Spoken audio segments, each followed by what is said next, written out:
ॐ तव कथामृतं तप्तजीवनं कविभिरीडितं कल्मषापहं श्रवणमङ्गलं श्रीमदाततं भुवि गृह्णन्ति ये भूरिदा जना। आइए वचनामृत के इस प्रसंग को आगे बढ़ाते हैं। तारीख है 5 अगस्त 1882 और श्री रामकृष्ण देव विद्यासागर से मिलने उनके घर पधारे हैं। वर्णन हम लोग देख चुके हैं कि विद्यासागर के कमरे में बहुत से लोग जमा हुए हैं, सम्मिलित हुए हैं और बातचीत के दौरान श्री रामकृष्ण देव ने यह बात सुस्पष्ट रूप से बता दी थी कि सर्वसाधारण मनुष्य जो होता है वह इस संसार पर आसक्त होता है। और यह बात समझाने के लिए शायद श्री रामकृष्ण गीध का उदाहरण देते हैं कि गीध जो होता है आसमान में बहुत ऊंचाई तक वह उड़ सकता है, पहुंच भी जाता है। इतनी दूर जाने के बाद भी उसकी दृष्टि जो होती है वह एक खोज में लगी रहती हैं, तलाश में रहती हैं। और तलाश क्या करती हैं गीध की दृष्टि या गीध? सड़ा हुआ लाश। श्री रामकृष्ण देव यह बात बोलते हैं कि गीध की तरह वे सड़ी लाशें ढूंढते हैं। अर्थात यहाँ श्री रामकृष्ण देव ने एक शब्द भी इस्तेमाल किया है। महेंद्रनाथ गुप्त यह जो वर्णन करते हैं उसमें एक शब्द आता है पंडित। तो ये पंडित को लेकर अर्थात ये सब बातें हो रही हैं कि संसार में बहुत सारे पढ़े लिखे लोग हैं जिन्होंने शास्त्र ग्रंथ भी शायद पढ़ा है, जाना है, तत्व की बातें वे जानते हैं। लेकिन जानना एक बात है, उसको समझकर अपने जीवन में उतार कर अपना जीवन उन्नत बनाना और एक बात होती है। और यह क्यों नहीं संभव होता? बहुत से लोग हैं। अब सिंपल सी बात है, देखिए, जैसे जन्म अपने आप में एक सत्य है, उसी तरह से अगर हम देखें तो मृत्यु भी अपने आप में एक सत्य है। हम सभी जानते हैं कि जिसका भी जन्म हुआ है उसको एक न एक दिन जाना ही है।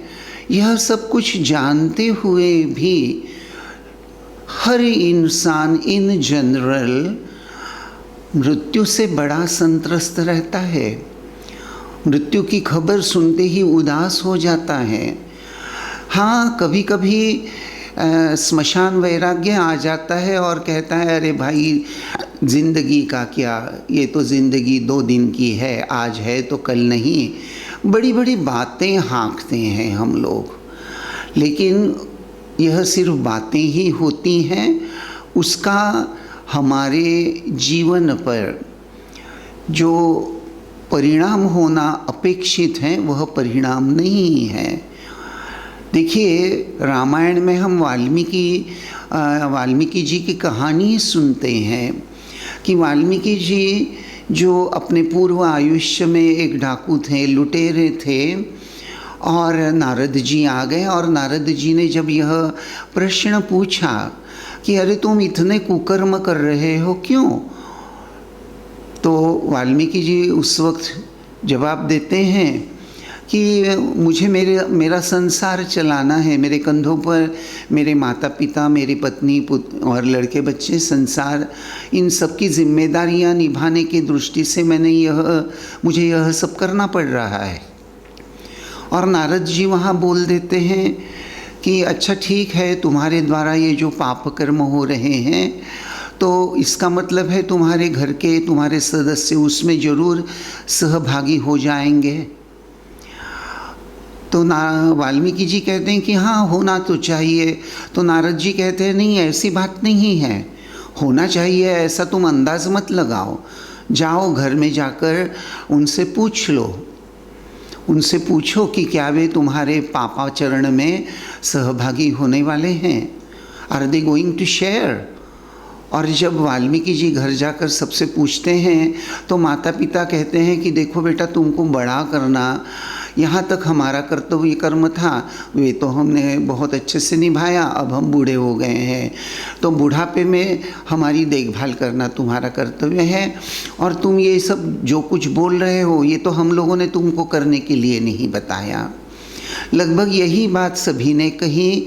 और तब वाल्मीकि जी को ये पता चला कि उनके पाप में कोई भागीदार होने वाला नहीं है। सत्य तो यही है कि कोई भी किसी के न पाप में भागीदार हो सकता है न पुण्य में भागीदार हो सकता है।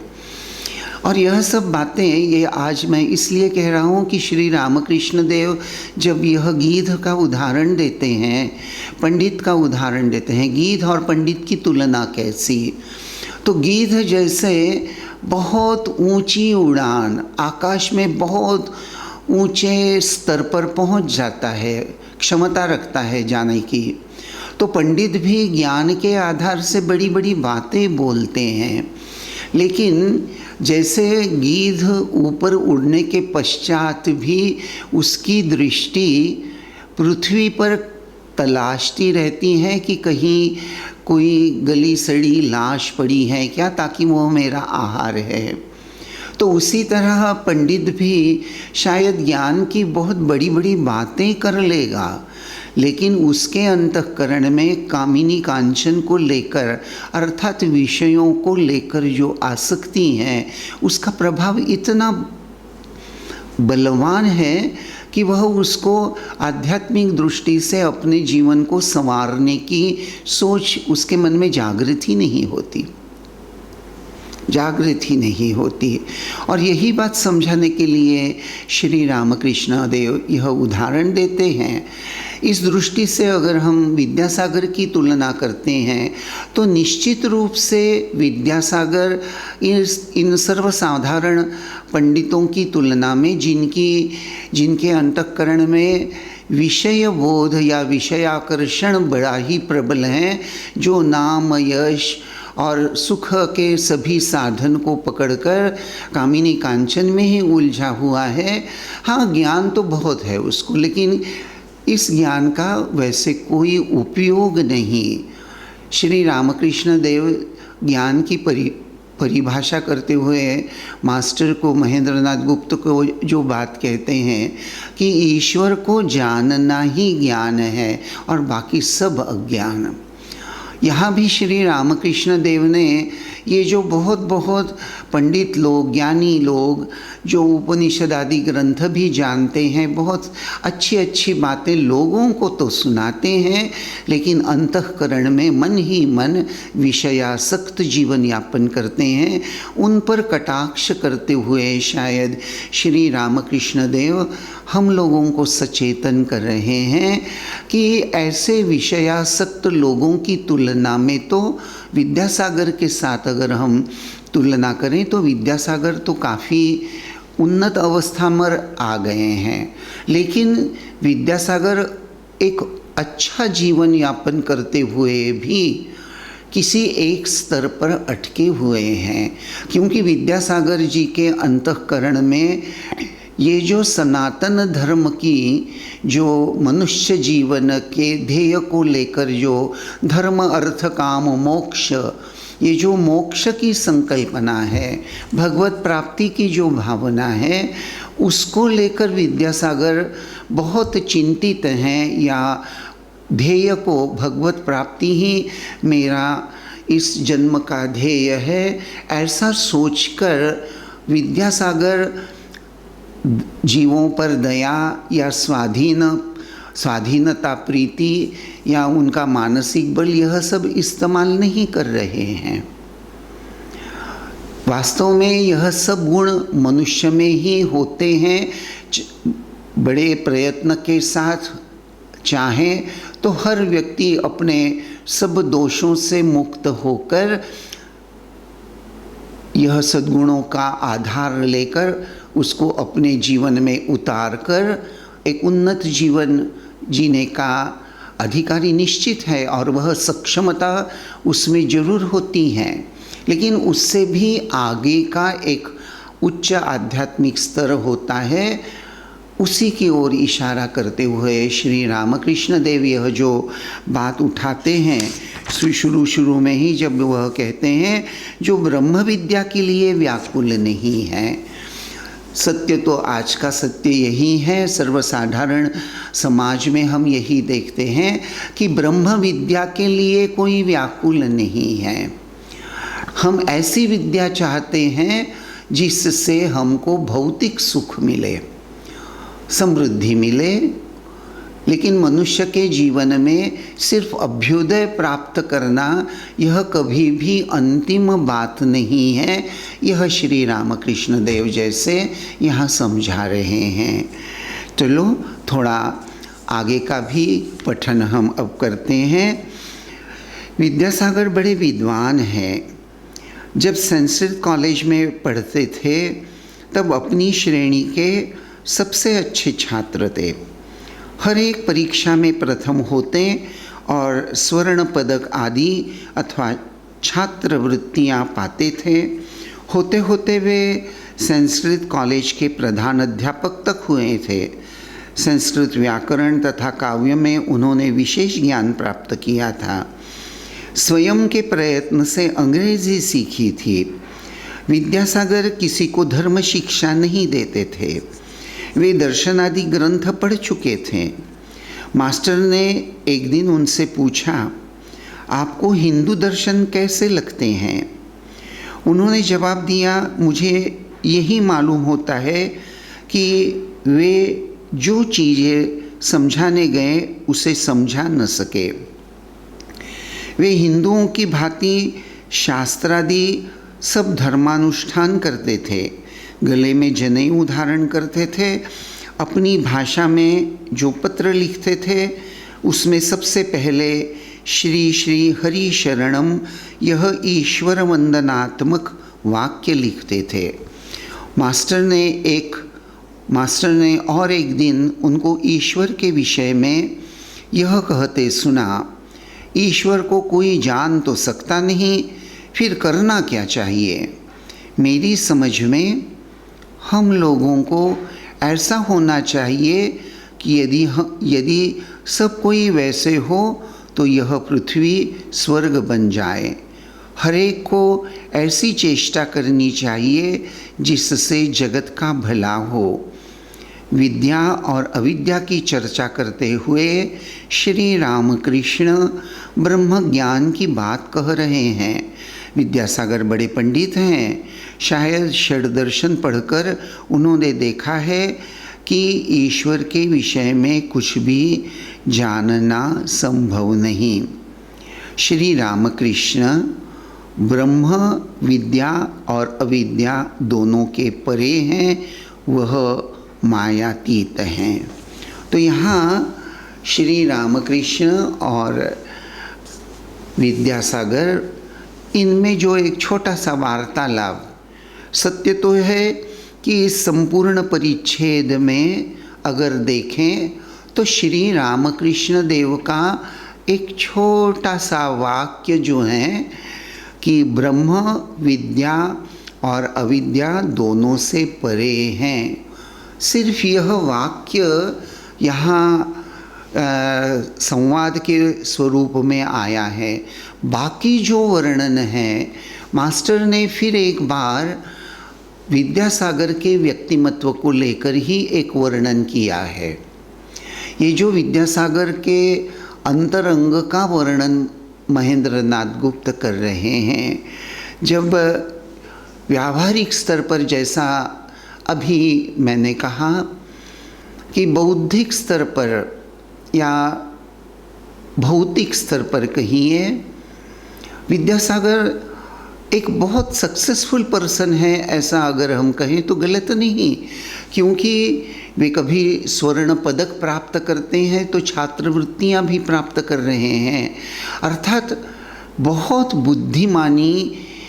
बुद्धिमान व्यक्ति वह हैं, बहुत पढ़े लिखे हैं, संस्कृत के प्राध्यापक भी हैं, प्रधान प्राध्यापक हैं। और सबसे महत्वपूर्ण बात मास्टर यहाँ जो हमको बताते हैं, षड दर्शनादि ग्रंथ पढ़ चुके हैं।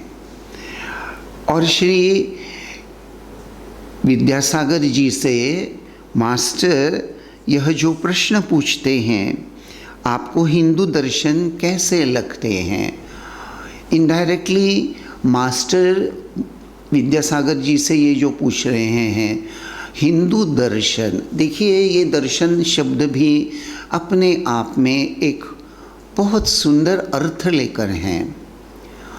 मुझे लगता है आप लोग दर्शन इस शब्द का अर्थ तो निश्चित रूप से जानते हैं। दर्शन करना, मैं अमुक अमुक व्यक्ति के दर्शन कर चुका हूँ, अर्थात मैंने उनको देखा है। सिंपल भाषा में अगर हम कहें तो अगर जब हम कहते हैं कि मैंने दर्शन किया है, ऑफ कोर्स जनरली दर्शन यह शब्द एक अलग डायमेंशन लेकर हैं। यानी कभी हम ऐसा नहीं कहते कि मैंने हमारे मैनेजिंग डायरेक्टर का दर्शन किया, मैंने विप्रो के डायरेक्टर का दर्शन किया, ऐसा हम जनरली नहीं कहते। हम कहते हैं कि हाँ, एक बहुत बड़े कंपनी के जो मालिक हैं उनसे मेरी मुलाकात हुई, उनको मैंने देखा, उनके साथ बात की, वार्तालाप की इत्यादि। वे रामकृष्ण मठ में किसी फंक्शन में पधारे थे, उनको मैंने वहाँ फंक्शन में देखा। हम कहते हैं देखा, लेकिन जब हम कभी किसी भगवान के दर्शन के लिए जाते हैं, किसी मंदिर में जाते हैं, मैंने गंगोत्री में जाकर माँ गंगा का दर्शन किया, तो ये जो दर्शन शब्द है यह अपने आप में एक अलग भाव व्यक्त करता है। अर्थात दर्शन शब्द संत महात्माओं का दर्शन करते हैं, भगवान का दर्शन करते हैं, तो in its own way simple भाषा में अगर कहें तो दर्शन शब्द की यूटिलिटी या उसका यूसेज, उसका उपयोग हम अक्सर आध्यात्मिक बातों को लेकर करते हैं। ये जो मैंने अभी कहा ना कि अमुक अमुक कंपनी के मालिक को मैंने देखा, दर्शन किया, ऐसा साधारणता नहीं बोलते, एक चलती भाषा। तो यहाँ श्री रामकृष्ण देव का यह जो कथामृत है, वचनामृत हैं, यहाँ महेंद्रनाथ गुप्त विद्यासागर के व्यक्तिमत्व को जिस तरह से हमारे सामने प्रस्तुत कर रहे हैं कि विद्यासागर षड्दर्शन उनका अध्ययन किया है, इंडियन फिलॉसफी, सिंपल भाषा में बोलना है तो इंडियन फिलॉसफी का जिन्होंने अध्ययन किया है, और अध्ययन करने वाले कैसे थे तो बोले बड़े मेधावी थे, बहुत बुद्धिमान थे, स्वर्ण पदक जीत लिया करते थे, छात्रवृत्तियाँ प्राप्त किया करते थे, संस्कृत जानते थे। हमारे अधिकांश हिंदू धर्म के जो सनातन धर्म के शास्त्र ग्रंथ हैं वे संस्कृत भाषा में लिखे हुए हैं, और विद्यासागर महाशय संस्कृत जानते हैं, वे तो पंडित हैं। तो शास्त्र में पढ़ने के बाद भी, शास्त्र ग्रंथ को पढ़ने के बाद भी जब मास्टर ने उनको एक दिन यह प्रश्न पूछा कि ईश्वर के विषय में उन्होंने जो प्रश्न किया है, ईश्वर, तो विद्यासागर जवाब में जो बोलते हैं कि ईश्वर को कोई जान तो सकता नहीं, फिर करना क्या चाहिए। मेरी समझ में हम लोगों को ऐसा होना चाहिए कि यदि सब कोई वैसे हो तो यह पृथ्वी स्वर्ग बन जाए। हर एक को ऐसी चेष्टा करनी चाहिए, ऐसा प्रयत्न करना चाहिए जिससे जगत का भला हो। तो बात तो पढ़ते वक्त ऐसा लगता है कोई गलत तो बात नहीं बोल रहे हैं। ईश्वर चंद्र विद्यासागर कितने धर्म को मानकर चलते थे, इसको अगर हम देखें तो निश्चित रूप से यह जो एक वाक्य यहाँ मास्टर लिखते हैं कि विद्यासागर महाशय जब कभी किसी को पत्र लिखते थे तो पत्र के प्रारंभ में प्रथम श्री श्री हरि शरणम, यह ईश्वर वंदनात्मक वाक्य लिखते थे। अर्थात विद्यासागर महाशय ईश्वर को, ईश्वर के अस्तित्व को मानकर चलते थे। यह तो हमको समझ में आ जाता है। ये जो वर्णन हमको प्राप्त हो रहा है इससे यह तो हम समझ रहे हैं कि ईश्वर चंद्र विद्यासागर ज्ञानी हैं, गुणी हैं, पंडित हैं, संस्कृत सीखे हुए हैं, षड दर्शन आदि शास्त्र ग्रंथों का अध्ययन किया है और ईश्वर के अस्तित्व को मानने वाले हैं। लेकिन फिर यहाँ ये जो वर्णन फिर से मैं पढ़ देता हूँ। मास्टर ने और एक दिन उनको ईश्वर के विषय में यह कहते सुना। क्या कहा? कौन कह रहे हैं? विद्यासागर महाशय ईश्वर के विषय में अपने मन की बात प्रस्तुत कर रहे हैं। और मन की बात ईश्वर के संदर्भ में प्रस्तुत करते हुए क्या कह रहे हैं? ईश्वर को कोई जान तो सकता नहीं। अब प्रश्न यह आ जाता है कि ईश्वर चंद्र विद्यासागर इस कंक्लूजन पर कैसे आ गए कि ईश्वर को कोई जान तो सकता नहीं। इनडायरेक्टली सिंपल भाषा में, साधारण भाषा में अगर हम क्या कहेंगे कि गॉड इज़ अननोएबल, भगवान को, ईश्वर को कोई जान नहीं सकता। क्या यह ठीक है? ईश्वर चंद्र विद्यासागर जब यह विधान करते हैं तो किस आधार से यह विधान करते हैं? देखिए, श्री श्री ठाकुर की लीला की महानता यही हमें समझ में आने लगती है कि एक ऐसा व्यक्ति जो बड़ा ही विद्वान है, ईश्वर को मानता भी है, हिंदू फिलॉसफी, इंडियन फिलॉसफी के जो शास्त्र ग्रंथ हैं जिसका उन्होंने भली भांति गहराई में एक तरह से अध्ययन भी किया है, लेकिन फिर भी यह विधान करता है कि ईश्वर को कोई जान तो सकता नहीं। और शायद श्री रामकृष्ण विद्यासागर के साथ मिलने इसीलिए गए हैं, because who is Shri Ramakrishna? Shri Ramakrishna कौन है? वस्तुतः श्री रामकृष्ण देव, जैसे स्वामी विवेकानंद जी ने कहा है कि ओम स्थापकाय च धर्मस्य सर्वधर्मस्वरूपिणे अवतार वरिष्ठाय। श्री रामकृष्ण देव जब विद्यासागर से मिलने गए थे, यह जो वर्णन हम 5 अगस्त 1882 को हम देख रहे हैं, उसके पहले श्री रामकृष्ण देव जब दक्षिणेश्वर में आए, दक्षिणेश्वर में आने के पश्चात धीरे धीरे वे माँ भवतारिणी जगदम्बा काली के पुजारी बन गए और सिर्फ प्रार्थना और व्याकुलता के आधार से उन्होंने माँ काली के, जगदम्बा के, भवतारिणी के दर्शन उन्होंने प्राप्त कर लिए। श्री रामकृष्ण देव की साधना की कहानी यहाँ तक ख़त्म नहीं होती। यहाँ से श्री रामकृष्ण देव की साधना का इतिहास प्रारंभ होता है।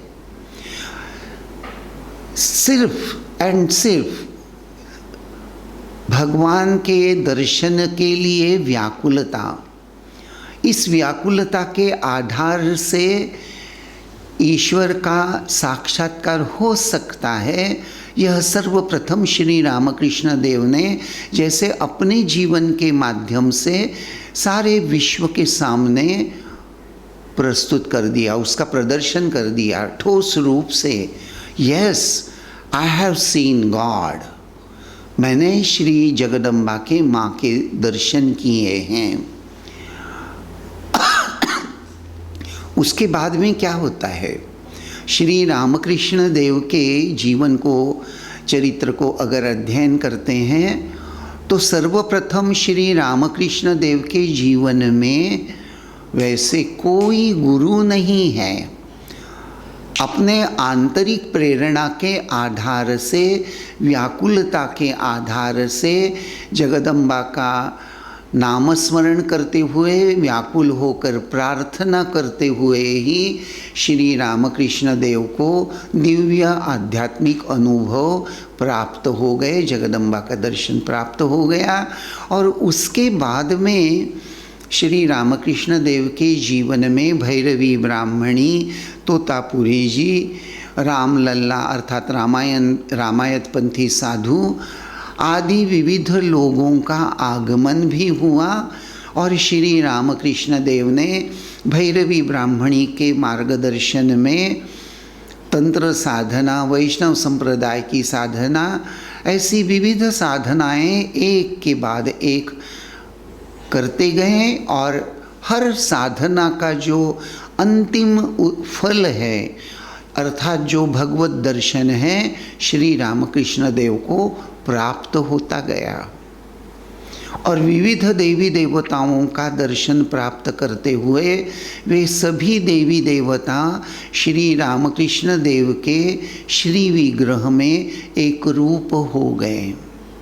और इसलिए जब श्री रामकृष्ण देव विद्यासागर से मिलने आए हैं तब तक उन्होंने निश्चित रूप से हर शास्त्र ग्रंथ में वर्णित जो विविध साधना पद्धतियां हैं उस सब का प्रामाण्य हिंदू या सनातन धर्म के अंतर्गत ये जो विविध साधना पद्धतियों का वर्णन है, वह सभी साधना पद्धतियां अगर कोई श्रद्धा, विश्वास और दृढ़ निश्चय के साथ पवित्र जीवन यापन करते हुए, सत्य निष्ठा का पालन करते हुए, सहिष्णुता का पालन करते हुए अगर कोई उसको अपने जीवन में अपने ध्येय की दृष्टि से,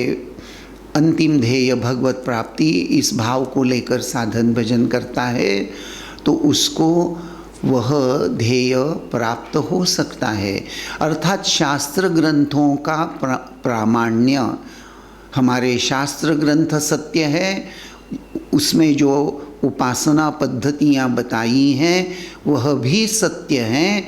इन सब का प्रामाण्य श्री रामकृष्ण देव ने अपने जीवन में अनुभव किया था और इस अनुभूति के आधार से ही वे आने वाले जो विविध भक्त, विविध लोग उनके पास जो उनके दर्शन के लिए, उनसे मिलने के लिए, उनके साथ आध्यात्मिक चर्चा करने के लिए, ये सब जो विविधता, विविध भाव लेकर यह लोग जो आ रहे थे, इन सभी के शंकाओं का, संदेह का, संशय का निवारण करने का सामर्थ्य श्री रामकृष्ण देव में था।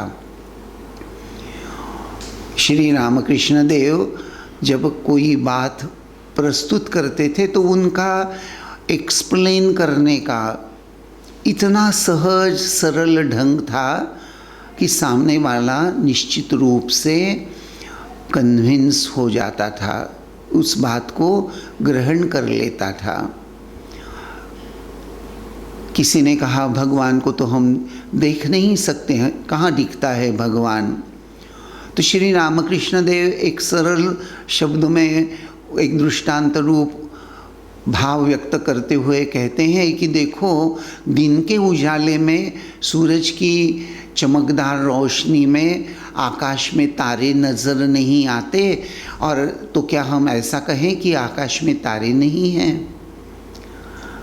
तो ठीक उसी तरह स्वामी विवेकानंद खुद जब उन्होंने श्री रामकृष्ण देव से यह प्रश्न किया था कि कि क्या आपने ईश्वर को देखा है, क्या आपने भगवान को देखा है?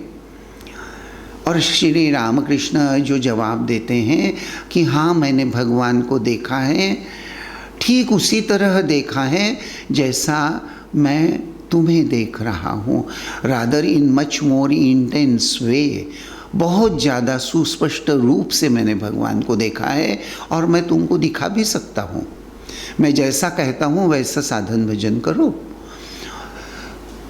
तो यहाँ श्री रामकृष्ण देव का यह जो भाव है, और इसीलिए ये संपूर्ण वर्णन कर होने के पश्चात अंत में यहाँ हम देखते हैं कि महेंद्र नाथ गुप्त यहाँ लिखते हैं, विद्या और अविद्या की चर्चा करते हुए श्री रामकृष्ण ब्रह्म ज्ञान की बात कह रहे हैं। विद्यासागर बड़े पंडित हैं, शायद षड्दर्शन पढ़कर उन्होंने देखा है कि ईश्वर के विषय में कुछ भी जानना संभव नहीं है।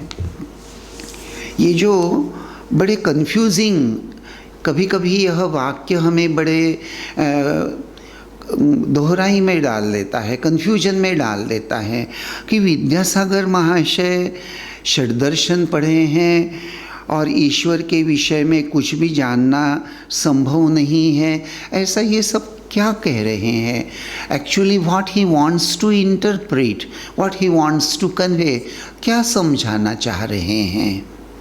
देखिए, ये जो बात आई है कि विद्या और अविद्या की चर्चा करते हुए श्री रामकृष्ण ब्रह्म ज्ञान की बात कह रहे हैं, तो पहले ये जो 3 शब्द यहाँ आए हैं ये बड़े ही महत्वपूर्ण शब्द है। विद्या, अविद्या, ब्रह्म ज्ञान।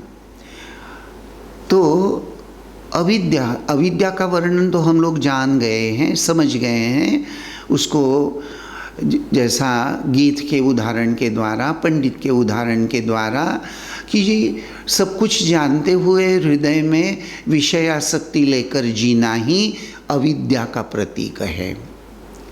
सब कुछ जानते हुए भी विषयासक्त जीवन यापन करना यह अविद्या का एक प्रभाव है।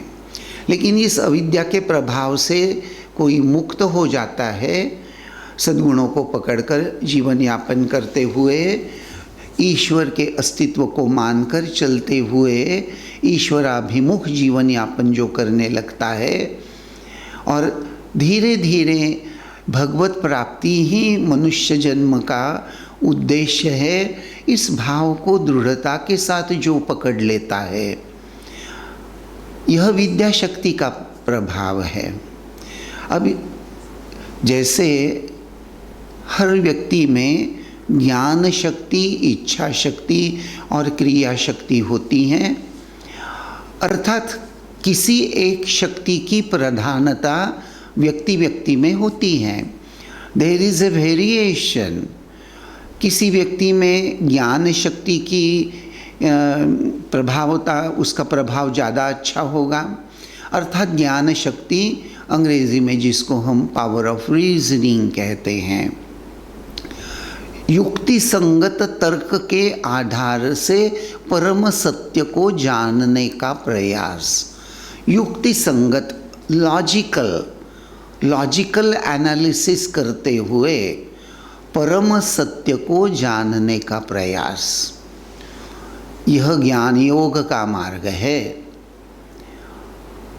तो ज्ञान शक्ति के प्रभाव में व्यक्ति ज्ञान योग का अधिकारी बनने की संभावना होती है। हर व्यक्ति में भावनाएं होती हैं, इमोशंस जिसको अंग्रेजी में कहते हैं। तो इमोशंस के आधार से, भावना के आधार से, यह जो निर्गुण निराकार जो ब्रह्म जिसका वर्णन हमारे षड दर्शनों में या उपनिषद आदि ग्रंथों में जिसका वर्णन आता है, तत्वतः यह ब्रह्म जो है वह अवांग मनस गोचर, वह अरूप अनाम, ऐसा उसका अविनाशी, ऐसा उसका वर्णन किया जाता है। तो इस ब्रह्म का अनुभव होता है, लेकिन उसको देखना वह तो निर्गुण निराकार है। और निर्गुण निराकार यह उपासना सभी के लिए संभव नहीं है। यह सब कुछ जानते हुए ही ये जो परब्रह्म हैं वे दयावश करुणा के कारण आउट ऑफ कंपैशन मनुष्य जाति के कल्याण हेतु ही सगुण साकार बन जाते हैं। और यही सगुण साकार अर्थात वे नाम रूप धारण करते हैं। नाम रूप धारण करने से सर्वसाधारण जीव को उनको देखना या उनकी उपासना करना सहज हो जाता है। प्रभु मेरे हैं, मैं प्रभु का हूँ। कल जैसे मैंने एक छोटा सा उदाहरण देकर आपको बात बताई थी पिछले रविवार में, मेरा कहने का मतलब है ये जो बात मैंने बताई थी कि बहुत बार हम भगवान के मंदिर में दर्शन के लिए जाते हैं, भगवान के श्री विग्रह के सामने नतमस्तक होते हैं, साष्टांग दंडवत करते हैं और हमारे मन में भाव क्या रहता है, मैं भगवान को देख रहा हूँ। लेकिन उसी वक्त प्रभु भी हमारी ओर देख रहे हैं। यह भाव हमारे हृदय में उतना प्रबल नहीं रहता। It is not powerful at that very moment. उस वक्त सिर्फ मैं भगवान का दर्शन कर रहा हूँ। आज भगवान को नीले रंग के वस्त्र पहनाए हैं, भगवान को मोगरे के फूल से श्रृंगार किया गया है। ये सब हम अपनी आँखों से देखते हैं और मैं प्रभु का दर्शन कर रहा हूँ, मैं देख रहा हूँ। यही भाव हमारे हृदय में होता है। लेकिन उसी वक्त उस मूर्ति के आधार से चैतन्य स्वरूप साक्षात भगवान जो विराजमान है वे भी हमको देख रहे हैं। उनका कृपा कटाक्ष हमको स्पर्श कर रहा है। इसको लेकर हम सचेतन नहीं रहते।